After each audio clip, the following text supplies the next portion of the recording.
بسم الله الرحمن الرحيم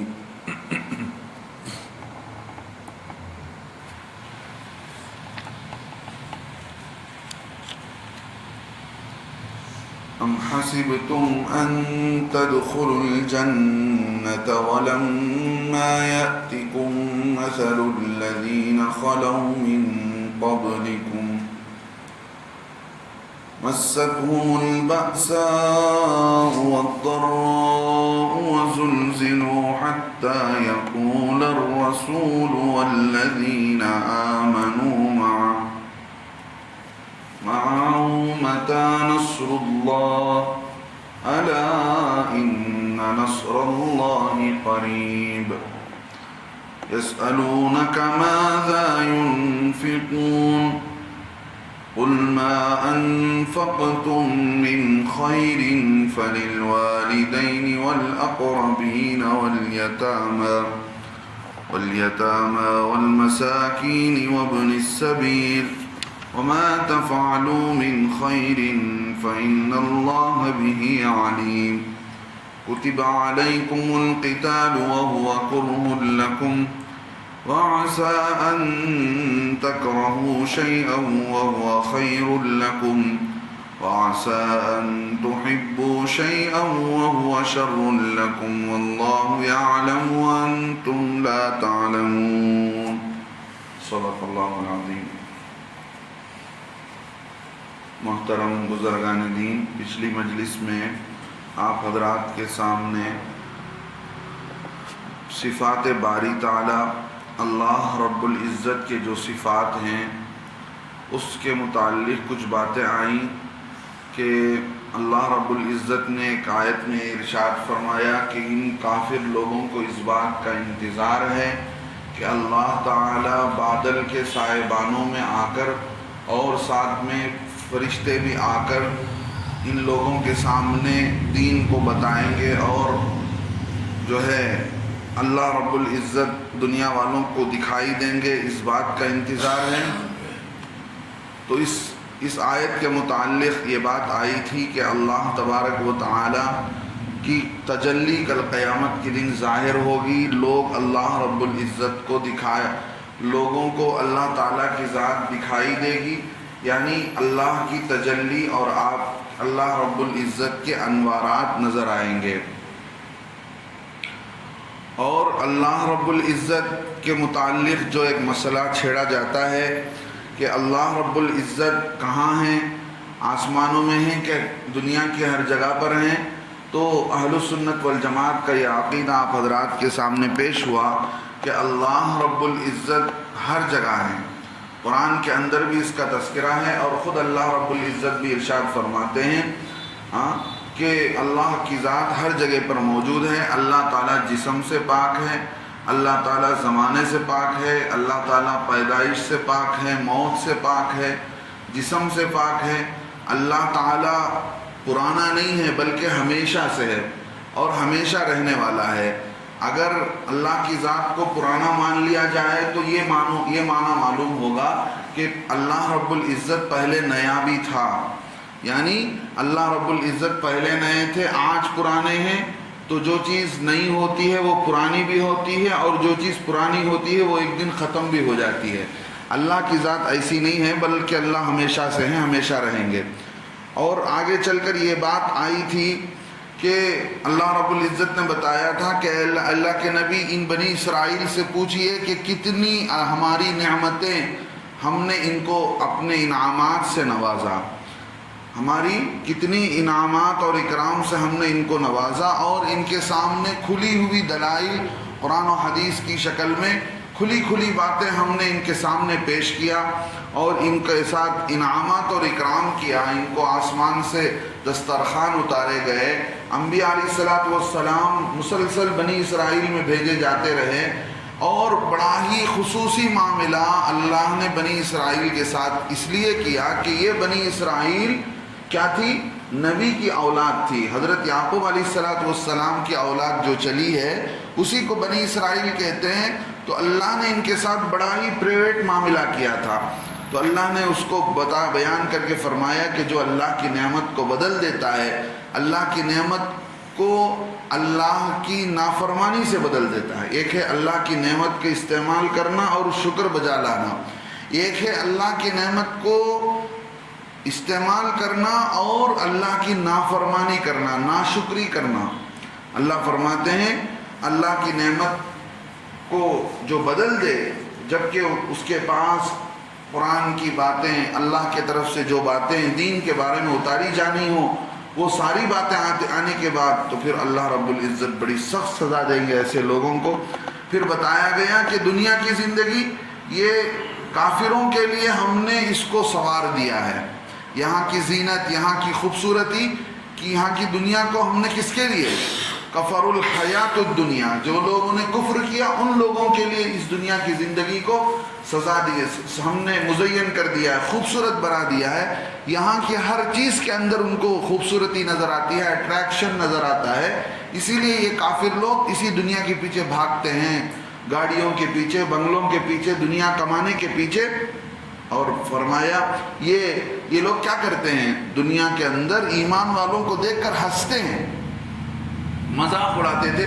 اللہ کے نبی کے زمانے میں صحابہ کو دیکھ کر کافر لوگ مذاق اڑاتے تھے کہ دیکھو موت کے بعد پھر اٹھایا جائے گا، پھر فیصلہ ہوگا، پھر جنت ملے گی، کب ملے گا، کب موج مستی کریں گے، کچھ نہیں پتا ہے۔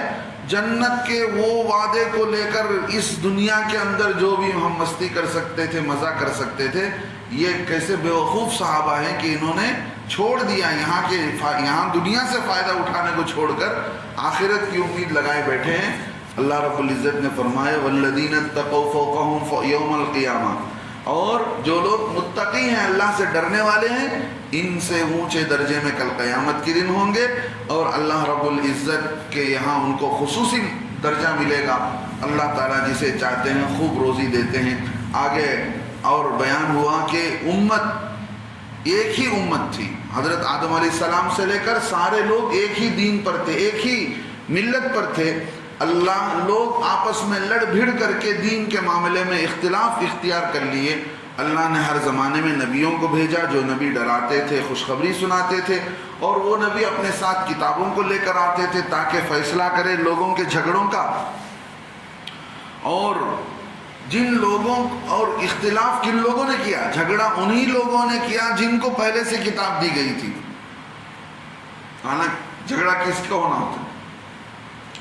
جھگڑا تو ان لوگوں کے بیچ میں ہونا چاہیے تھا جن کو کسی بات کا علم نہیں، نہ آسمانی کتاب ان کے پاس ہے، نہ نبی ان کے پاس آئے۔ ایسے لوگ جھگڑا کرتے، حالانکہ جھگڑا کن لوگوں نے کیا؟ جن کو پہلے سے کتاب دی گئی تھی۔ اللہ فرماتے اللہ نے ان لوگوں کو ہدایت دی جو حق سے بدل چکے تھے، حق سے ہٹ چکے تھے۔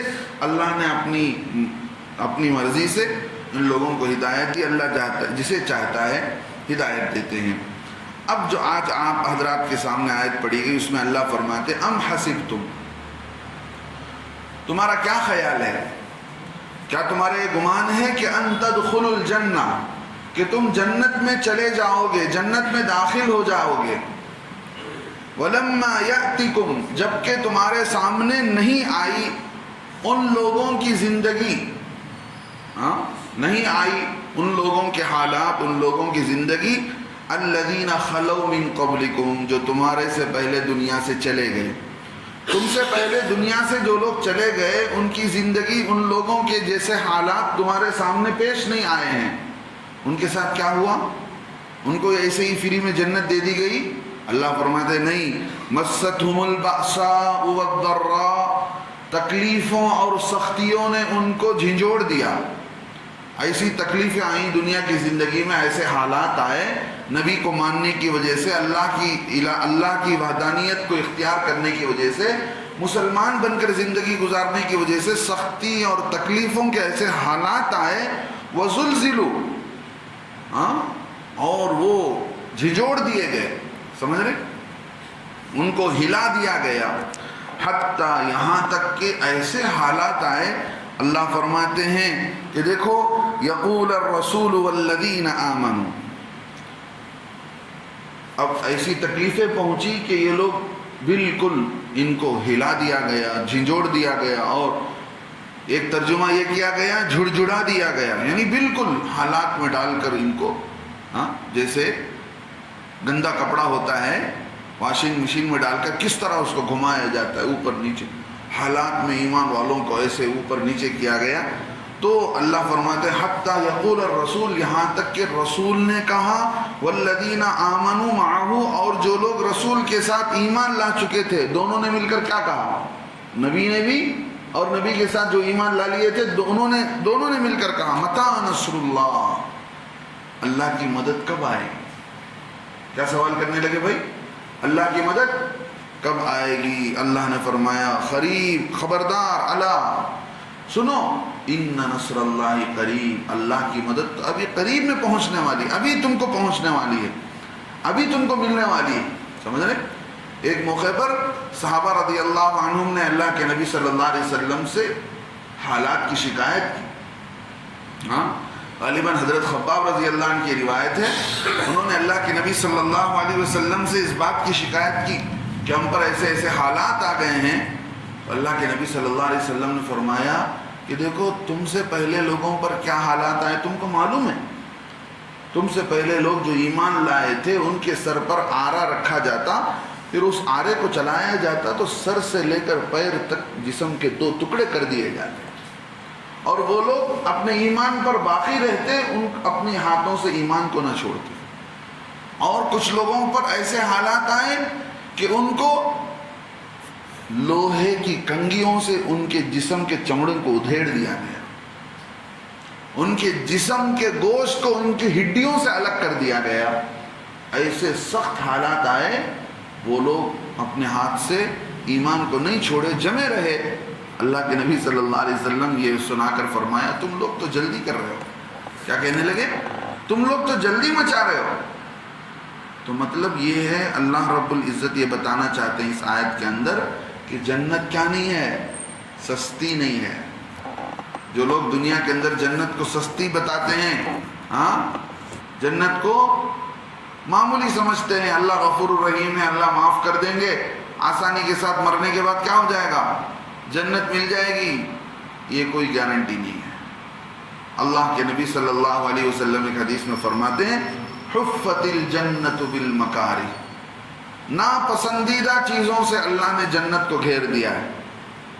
کیا مطلب؟ نماز پڑھنے کو دل نہیں کرتا، مال خرچ کرنے کو، زکوٰۃ دینے کو، صدقہ دینے کو دل نہیں کرتا، حج کرنے کو دل نہیں کرتا، اللہ کے دین پر چلنے کو دل نہیں کرتا، دین کے لیے جان و مال خرچ کرنے کو دل نہیں کرتا۔ اب یہ سارے کام کرنا پڑے گا، یہ ساری ناپسندیدہ چیز کرتے ہوئے زندگی گزارے گا، تبھی جا کر جنت کو تک آدمی پہنچ سکتا ہے۔